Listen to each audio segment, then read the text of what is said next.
Ayat hari ini adalah Hagai 2, ayat 1-10. Mari kita baca bersama.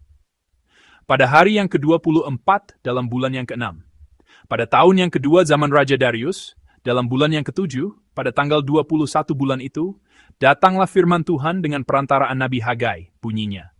Katakanlah kepada Zerubabel bin Sealtiel, Bupati Yehuda, dan kepada Yosua bin Yozadak, Imam Besar, dan kepada selebihnya dari bangsa itu, demikian. Masih adakah di antara kamu yang telah melihat rumah ini dalam kemegahannya semula?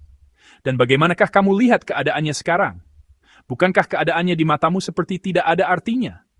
Tetapi sekarang, kuatkanlah hatimu, hai Zerubabel. Demikianlah firman Tuhan.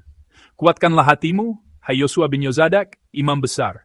Kuatkanlah hatimu, hai segala rakyat negeri. Demikianlah firman Tuhan. Bekerjalah, sebab aku ini menyertai kamu. Demikianlah firman Tuhan semesta alam, sesuai dengan janji yang telah kuikat dengan kamu pada waktu kamu keluar dari Mesir. Dan rohku tetap tinggal di tengah-tengahmu. Janganlah takut, sebab beginilah firman Tuhan semesta alam. Sedikit waktu lagi maka aku akan menggoncangkan langit dan bumi, laut dan darat. Aku akan menggoncangkan segala bangsa, sehingga barang yang indah-indah kepunyaan segala bangsa datang mengalir. Maka aku akan memenuhi rumah ini dengan kemegahan, firman Tuhan semesta alam. Kepunyaankulah perak dan kepunyaankulah emas, demikianlah firman Tuhan semesta alam. Adapun rumah ini, kemegahannya kemudian akan melebihi kemegahannya yang semula, firman Tuhan semesta alam. Dan di tempat ini, aku akan memberi damai sejahtera. Demikianlah firman Tuhan semesta alam. Amin. Saya memberkati dalam nama Tuhan, agar di tahun yang baru ini, rumah, tempat kerja, dan anak-anak dari semua jemaat kita yang memulai tahun baru dengan beribadah, akan dipenuhi dengan berkat Tuhan, serta selalu dipenuhi dengan damai sejahtera dan sukacita. Mari kita saling memberikan salam tahun baru dengan orang di sebelah kita. Selamat tahun baru! Sekali lagi, saya memberkati dalam nama Tuhan, agar Anda semua dipenuhi dengan berkat Tuhan. Hari ini, saya akan berbagi firman dengan judul Ibadah dengan Gema dan Getaran. Saat mempersiapkan firman, saya berpikir begini, saya harus menjelaskan ibadah dengan gema dan getaran ini dengan baik dan teratur melalui kata-kata. Namun, Tuhan memberikan kesan ini di hati saya saat saya berdoa untuk ibadah. Itu bukan sesuatu yang disampaikan dengan kata-kata. Itu bukan sesuatu yang disampaikan dengan kata-kata. Demikianlah kesan yang Tuhan berikan di hati saya. Dan sejak ibadah dimulai hingga sekarang, dia terus membuat saya gemetar. Bahkan saat paduan suara bernyanyi, Tuhan membuat saya gemetar. Ibadah yang menggema dan menggetarkan sedang dimulai. Saya memberkati dalam nama Tuhan, agar di tahun ini, semua jemaat kita dapat menjalani kehidupan sebagai penyembah yang digemakan oleh Tuhan dan gemetar di hadapannya dengan getaran yang kudus. Saya ingin memulai dengan membagikan satu kata dalam bahasa Inggris kepada para jemaat. Kata itu adalah ambivalence. Sebenarnya, kata ini kata yang tertanam dalam hati saya seperti paku yang tertancap kuat selama saya belajar teologi. Sebagian besar kata dalam bahasa asing dapat dijelaskan dengan satu kata dalam bahasa kita. Misalnya, apple adalah apel, dan Bible adalah Alkitab. Seperti ini satu kata bisa dijelaskan dengan satu kata. Namun, arti dari kata ini sangat kompleks. Sebuah kamus internet menerjemahkannya sebagai nilai ganda, dan setelah koma menjelaskannya sebagai keberadaan bersama perasaan yang bertentangan. Ini adalah satu kata, tetapi tidak bisa dijelaskan dengan satu kata dalam bahasa kita. Perlu penjelasan yang lebih panjang untuk memahami makna aslinya. Ketika nilai-nilai yang saling bertentangan atau perasaan yang saling bertentangan ada bersamaan, ketika sesuatu yang tidak bisa bersama justru ada bersama. Ketika ya juga sekaligus tidak, itulah makna yang terkandung dalam kata ini. Dunia ini dan negara kita selama setahun terakhir cenderung berpikir, jika setuju dengan ini, tidak bisa setuju dengan itu. Dan jika setuju dengan ini, pasti orang yang menentang hal lain. Namun, dunia yang diciptakan Tuhan tidak seperti itu.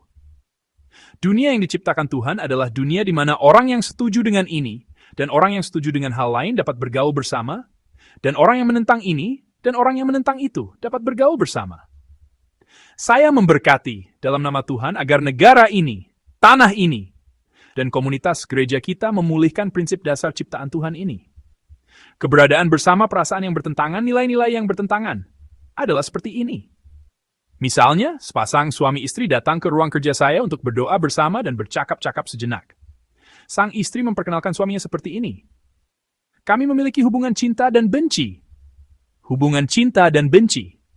Meskipun mencintai, jelas bukan tidak mencintai, tetapi terkadang terasa lebih benci daripada orang lain, dan terkadang terasa lebih buruk daripada orang lain. Mendengar cerita itu, orang lain yang datang untuk berdoa bersama berkata seperti ini. Di sana masih ada cinta. Bagi kami, cintanya sudah lama hilang, yang tersisa hanya benci. Katanya begitu. Saya pikir itu adalah lelucon yang bisa mereka buat, karena mereka saling mencintai dan rukun. Hubungan cinta dan benci. Saya rasa ini adalah contoh paling mudah untuk memahami ambivalensi. Di sini, cinta dan benci, yaitu perasaan mencintai dan perasaan membenci, adalah perasaan yang saling bertentangan. Jadi seharusnya tidak bisa ada bersama. Jika ada cinta, seharusnya tidak ada benci. Dan jika ada benci, seharusnya tidak ada cinta. Tetapi kenyataannya bisa ada bersama. Bisa ada perasaan cinta terhadap satu objek, dan pada saat yang sama, bisa ada perasaan benci terhadap objek yang sama. Jika mencintai ya mencintai, apa maksudnya mencintai sambil membenci? Bukankah jika tidak mencintai, berarti membenci? Sebenarnya, tidak ada dari kita yang berpikir seperti itu. Ketika mendengar ungkapan hubungan cinta dan benci, kita bisa memahami dan berpikir, itu mungkin saja terjadi. Suasana umum dari nas hari ini dapat dijelaskan dengan kata bahasa Inggris ini, ambivalensi, yaitu keberadaan bersama perasaan yang saling bertentangan. Orang-orang Yehuda telah kembali ke Yerusalem setelah masa pembuangan berakhir. Dan dengan sekuat tenaga, mereka membangun kembali bait suci yang telah runtuh. Meskipun belum sepenuhnya selesai, bentuk bait suci perlahan-lahan mulai terlihat di depan mata mereka. Bagaimana perasaan orang-orang yang melihat bait suci ini? Mungkin mereka sangat-sangat gembira. Ketika mereka berada dalam pembuangan di negeri asing, mereka tentu tidak dapat beribadah di bait suci karena berada di negeri asing. Dan bahkan setelah kembali ke tanah air, mereka tidak dapat beribadah dengan layak karena bait suci telah hancur. Jadi ketika bait suci dibangun kembali dan mereka dapat beribadah lagi, mereka pasti sangat gembira. Namun apakah hanya ada kegembiraan seperti ini di dalam diri mereka? Di dalam diri mereka yang memandang bait suci yang sedang dibangun, di balik kegembiraan itu, ada perasaan lain. Perasaan yang sangat berlawanan yang juga ada. Mari kita baca bersama ayat 4. Masih adakah di antara kamu yang telah melihat rumah ini dalam kemegahannya semula? Dan bagaimanakah kamu lihat keadaannya sekarang? Bukankah keadaannya di matamu seperti tidak ada artinya? Amin. Di antara mereka yang kembali, meskipun jumlahnya sangat sedikit, ada juga orang-orang yang pernah melihat bait suci yang pertama. Bait suci yang dibangun oleh Salomo. Tuhan bertanya kepada mereka, bagaimanakah kamu lihat keadaannya sekarang? Dan dia bertanya, bukankah keadaannya di matamu seperti tidak ada artinya? Pertanyaan seperti tidak ada artinya, ini jelas bukan pertanyaan yang positif. Pertanyaan ini sangat negatif, karena orang-orang pasti merasakan hal itu. Bait suci pertama, bait suci Salomo, adalah bait suci yang dibangun oleh Salomo selama 7 tahun setelah ayahnya Daud, dengan segenap hati mempersiapkan semua bahan tanah, orang-orang, dan keuangan untuk pembangunan bait suci. Bait suci yang dibangun pada masa Daud dan Salomo, yaitu masa kejayaan tertinggi Israel, kemegahan dan keagungannya tidak dapat diungkapkan dengan kata-kata. Raja-raja dari negara tetangga datang dan tidak henti-hentinya terkagum-kagum. Di antara orang banyak itu, ada orang-orang yang benar-benar melihat bait suci ini. Bait suci yang dibangun oleh Salomo. Ketika orang-orang yang pernah melihat bait suci yang dibangun Salomo kembali dari pembuangan di Babel, dan melihat bait suci kedua yang sedang mereka bangun, bagaimana perasaan mereka saat itu? Pasti mereka sangat kecewa. Mereka pasti merasa, dibandingkan dengan bait suci yang dulu, ini sangat sederhana. Sangat tidak berarti. Demikian pula, dalam air mata yang dicurahkan orang-orang saat memandang bait suci yang sedang dibangun, pasti ada sukacita dan haru. Bait suci dibangun kembali, kita bisa beribadah lagi. Hati mereka pasti berdebar-debar karena gembira. Namun, dalam air mata yang dicurahkan saat memandang bait suci yang baru itu, pada saat yang sama pasti ada juga perasaan kecil hati dan putus asa. Karena dibandingkan dengan bait suci Salomo yang begitu indah, bait suci yang sederhana yang mereka bangun ini terasa begitu tidak berarti. Dua perasaan yang saling bertentangan ini bercampur aduk, dan air mata pun mengalir dari mata mereka yang memandang bait suci. Saudara-saudari yang terkasih, bukankah keadaan kita saat ini juga mirip dengan ini? Saat kita mengakhiri tahun 2025 dan menyambut tahun 2026, Di dalam diri kita pasti ada hati yang penuh harapan dan penantian, tetapi juga ada hati yang cemas dan khawatir. Apakah akan baik-baik saja? Pasti akan sulit, tidak apa-apakah. Artinya, ada perasaan yang saling bertentangan di dalam diri kita. Namun, kepada orang-orang yang hidup dengan perasaan yang bertentangan itu, Tuhan kita berfirman seperti ini. Mari kita baca bersama nas hari ini, ayat 10. Adapun rumah ini, kemegahannya yang kemudian akan melebihi kemegahannya yang semula, firman Tuhan semesta alam. Dan di tempat ini, aku akan memberi damai sejahtera. Demikianlah firman Tuhan semesta alam. Amin.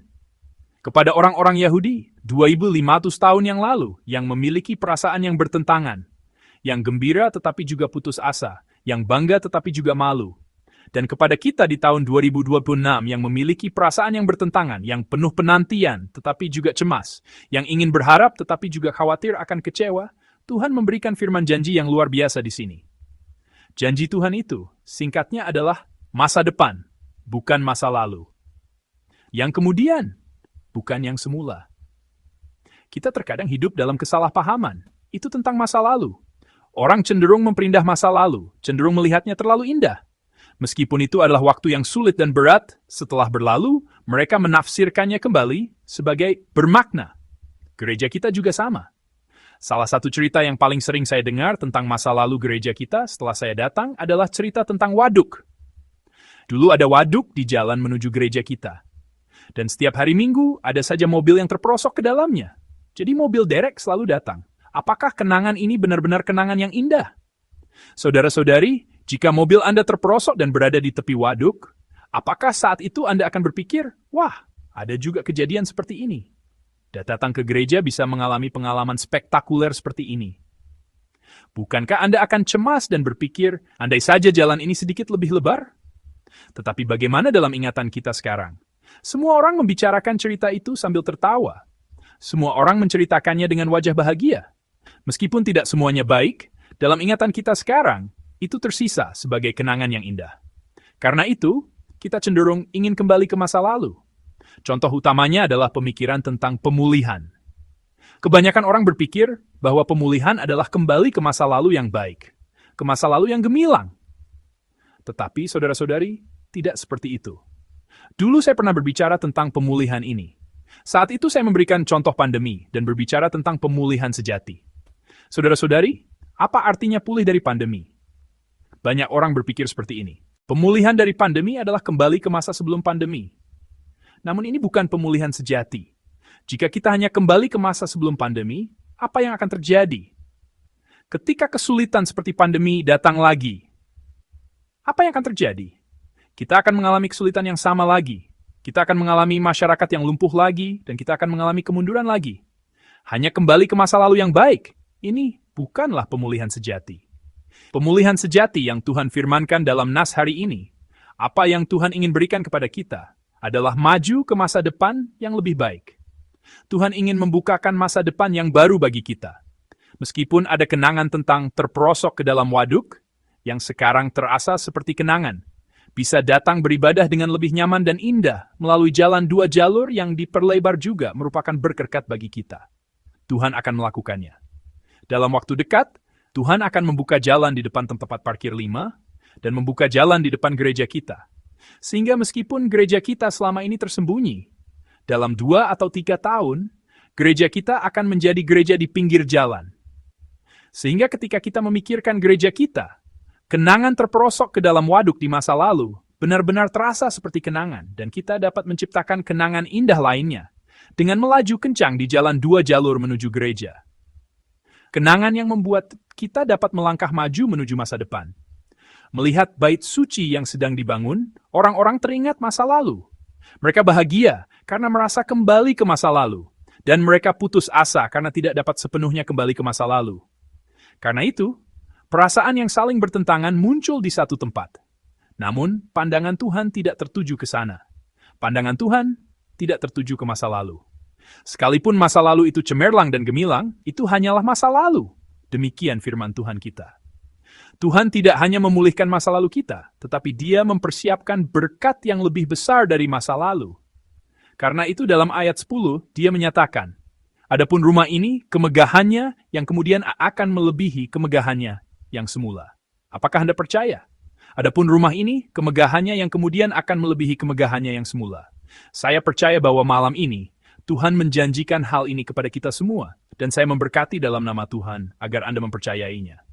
Saya ingin memberkati kita semua yang beribadah pada malam ini, saat kita mengakhiri tahun 2025 dan menyambut tahun 2026, agar berkat ini menyertai kita.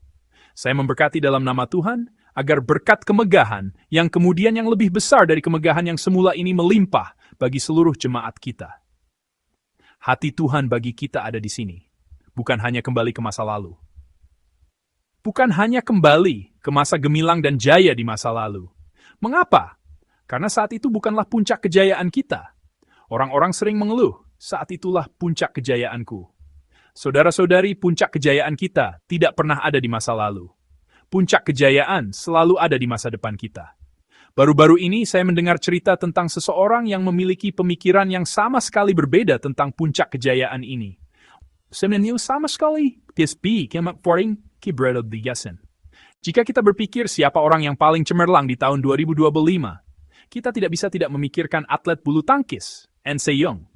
Sepertinya dia adalah salah satu atlet terkuat dalam sejarah olahraga Korea, bersama dengan panahan putri dan short track. Tahun lalu, pada tahun 2025, rekornya adalah kemenangan terbanyak dalam satu musim. Rekor gabungan putra dan putri. Tidak ada pemain putri yang memenangkan lebih dari 10 gelar. Dan hanya ada satu pemain putra. Kali ini, En Se-young memenangkan 11 gelar, menyamai rekor pemain putra itu. Dia juga mencatat tingkat kemenangan 5,8%, tingkat kemenangan tertinggi dalam sejarah pemain tunggal dan peringkat satu tunggal putri selama 3 tahun berturut-turut. Dalam sebuah wawancara baru-baru ini, dia berkata seperti ini, "Puncak kejayaan saya belum tiba. Saya masih tergolong pemain muda, dan saya pikir saya bisa mencapai hasil yang lebih baik," kata atlet ini. Dia sudah mencapai puncak dunia. Siapapun yang melihatnya pasti tahu dia sedang berada di puncak kejayaannya. Namun, dia tidak berpikir bahwa dia sedang berada di puncak jayaannya sekarang. Dia mengatakan bahwa puncak kejayaannya belum tiba. Saudara-saudari yang terkasih, puncak kejayaan rohani kita juga sama. Banyak orang hidup dengan mengenang masa lalu yang penuh semangat. Dulu aku juga, waktu aku masih muda. Mereka hidup dengan mengulang kata-kata ini. Itu jelas merupakan pengalaman yang baik. Dan itu juga jelas merupakan warisan iman yang baik.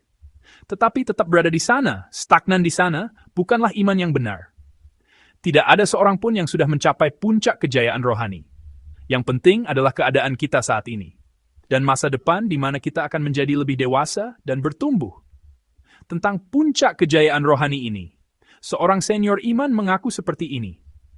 Mari kita baca bersama Filipi 3 ayat 13-15. Saudara-saudara, aku sendiri tidak menganggap bahwa aku telah menangkapnya, tetapi ini yang kulakukan.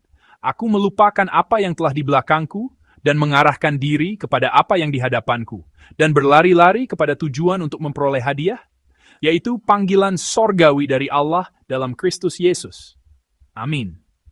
Sulit untuk memperkirakan tanggal penulisan surat Filipi yang tepat. Namun, berdasarkan keadaan yang terungkap dalam surat itu, Paulus sudah menunjukkan sosok seorang pelayan yang berpengalaman. Setelah pertobatannya, Paulus berkeliling dunia memberitakan Injil. Orang-orang yang diinjili Paulus, gereja-gereja yang dirintisnya di setiap kota, Alkitab yang ditulisnya, dia sudah mencapai banyak prestasi sebagai seorang pelayan. Prestasi yang tidak dapat ditandingi oleh siapapun. Jika itu Paulus, bukankah dia bisa berbicara tentang puncak kejayaan? Jika itu Paulus, bukankah dia bisa menilai masa lalu yang legendaris itu sebagai puncak kejayaannya? Tetapi dia sendiri berkata tidak. Itu bukan puncak kejayaan. Dalam surat ini, Paulus berkata seperti ini. Aku belum. Mari kita katakan bersama-sama. Aku belum. Rasanya tidak ada orang yang telah mencapai sebanyak ini. Tetapi Paulus mengatakan bahwa dia belum menangkapnya. Dan dia juga mengaku seperti ini. Aku masih. Mari kita akui bersama-sama. Aku masih. Dia adalah orang yang sudah bisa mulai melambat dan beristirahat. Tetapi dia mengatakan bahwa dia masih harus berlari. Bahwa puncak kejayaannya belum tiba. Paulus berlari dengan berani menatap ke depan. Jika Paulus berkata belum, apa yang harus kita katakan? Jika Paulus mengaku masih, pengakuan seperti apa yang harus kita buat? Mari kita hidup dengan memikirkan hati Tuhan sambil mengaku belum. Mari kita berlari ke depan sambil menyatakan masih. Saudara-saudari jemaat yang terkasih, ingatlah belum dan masih dari Paulus ini. Mari kita bersama-sama berlari menuju tujuan agar suatu hari nanti kita dapat menyambut puncak kejayaan rohani yang sejati. Puncak kejayaan rohani yang dapat kita banggakan di hadapan Tuhan. Untuk puncak kejayaan rohani ini dan untuk terus menyambut puncak kejayaan rohani yang baru dalam hidup kita, tahun ini kita akan menanamkan moto ini di dalam hati kita dan berlari bersama. Jika saya membaca kalimat depan, mohon Anda membaca kalimat belakang, dan jika saya membaca kalimat belakang terlebih dahulu, mohon Anda membaca kalimat depan. Ibadah dengan gema dan getaran, kehidupan yang menikmati dan menghidupkan. Saya berharap di tahun ini, kita dapat menanamkan moto ini di dalam hati kita, dan berlari bersama menuju tujuan. Seharusnya saya mengatakan kita akan melakukannya selama 1 tahun. Tetapi motonya agak panjang, saya ingin mempersingkatnya. Tetapi sejak Juli-Agustus lalu, betapapun saya memikirkannya, saya tidak bisa menghilangkan salah satunya. Jadi saya berpikir, jangan 1 baris dalam 1 tahun, mari kita buat 2 baris dalam 2 tahun. Jadi selama 2 tahun, tahun 2026 dan 2027, bagaimana jika kita hidup bersama dengan moto ini? Meskipun kita memandang keduanya secara seimbang, tahun ini, mari kita lebih memperhatikan baris pertama sebesar 1%. Mari kita coba bersama. Mari kita baca bersama baris pertama saja. Ibadah dengan gema dan getaran. Saya berharap kita dapat beribadah sambil mengingat firman ini, mengingat ayat ini dalam setiap situasi ibadah. Nas hari ini mengungkapkan ibadah dengan gema dan getaran yang telah kita tetapkan sebagai moto, seperti ini. Mari kita baca bersama nas hari ini. Ayat 7 dan 8. Sebab beginilah firman Tuhan semesta alam, sedikit waktu lagi maka aku akan menggoncangkan langit dan bumi, laut dan darat. Aku akan menggoncangkan segala bangsa, sehingga barang yang indah-indah kepunyaan segala bangsa datang mengalir. Maka aku akan memenuhi rumah ini dengan kemegahan, firman Tuhan semesta alam. Amin. Bagaimana orang-orang merasakan kehadiran Tuhan? Mereka merasakannya sebagai goncangan, yaitu getaran. Alkitab bersaksi di banyak tempat bahwa ketika Tuhan hadir dengan kuat, seluruh bumi berguncang. Dalam nas hari ini juga, Tuhan bekerja dengan cara yang sama. Tuhan berfirman seperti ini. Sedikit waktu lagi maka akan menggoncangkan langit dan bumi, laut dan darat. Juga Tuhan berkata kepada kita, aku akan menggoncangkan segala bangsa. Dan pada akhirnya, dia menyatakan, aku akan memenuhi rumah ini dengan kemegahan. Saya percaya bahwa kemuliaan Tuhan yang memenuhi bait suci akan dinyatakan sebagai gema. Dan gema ini, kita juga pernah merasakannya dan mengalaminya suatu saat. Ketika Tuhan pertama kali datang kepada kita, ketika Tuhan pertama kali tinggal di dalam kita, Tuhan membuat seluruh jiwa kita bergetar oleh gemanya. Bersamaan dengan itu, emosi kita, intelek kita, dan kehendak kita juga bergema dan bergetar. Tetapi saudara-saudari, bagaimana sekarang? Apakah hati Anda masih berdebar-debar setiap kali memikirkan Tuhan? Apakah hari ini Anda merasakan getaran kudus yang tidak bisa ditenangkan karena cinta kepada Tuhan? Tahun ini, mari kita pulihkan gema dan getaran ini. Mari kita pulihkan gema dan getaran ini dalam ibadah kita. Saya memberkati dalam nama Tuhan, agar Dia memberikan gema kepada kita di dalam bait suci. Saya memberkati dalam nama Tuhan agar gema Tuhan ini memenuhi seluruh jemaat kita setiap kali kita beribadah. Saya memberkati dalam nama Tuhan, agar di tahun 2026 ini, di dalam bait suci ini juga di dalam rumah kita dan di setiap ibadah yang kita lakukan di tempat kerja kita, gema dan getaran ini dipulihkan. Dengan demikian, saya memberkati dalam nama Tuhan, agar setiap hari, setiap langkah dalam kehidupan semua jemaat kita di tahun ini menjadi pengalaman akan karya Tuhan yang luar biasa, di mana kemegahan yang kemudian selalu lebih besar dari kemegahan yang semula. Mari kita luangkan waktu sejenak untuk berdoa sambil merenungkan firman yang telah diberikan. Tuhan, di tahun ini, pulihkanlah debaran hati yang telah hilang. Tuhan, di tahun ini, biarlah kami melewati tahun yang penuh debaran hati karena-Mu. Biarlah Engkau memberikan gema yang besar di hatiku. Dan biarlah jiwa kami gemetar saat menghampiri-Mu di tahun ini. Mari kita maju bersama dalam doa. Mari kita berdoa. Tuhan yang penuh kasih, saat kami memulai tahun yang baru, meskipun ada hati yang bersemangat dan penuh harapan, kami juga melihat diri kami yang kurang beriman, yang juga memiliki hati yang takut dan cemas. Seperti Engkau telah membuat mereka 2.500 tahun yang lalu melihat ke masa depan, bukan ke masa lalu. Berkatilah kehidupan jemaat-Mu di sini, pada tahun baru 2026 ini, yang telah Engkau janjikan kemuliaan yang lebih besar dari yang semula, kemegahan yang kemudian akan melebihi yang semula. Di tahun ini, gemakanlah jiwa kami dengan hadirat-Mu. Biarlah kami mengalami gema-Mu di setiap ibadah. Dengan gema-Mu yang kudus, yang membuat bumi bergetar, dan seluruh jiwa bergema, biarlah jiwa kami gemetar merasakan Tuhan yang kudus itu secara mendalam, dan maju dengan berani di hadapan-Mu. Di tahun 2026, yang baru dimulai ini, biarlah roh kami dipulihkan, kehidupan kami menjadi berkelimpahan, dan menjadi tahun yang penuh dengan sukacita dan kepuasan yang Engkau berikan. Dalam nama Tuhan kami Yesus Kristus, sebelum Yesus sa depan Amin.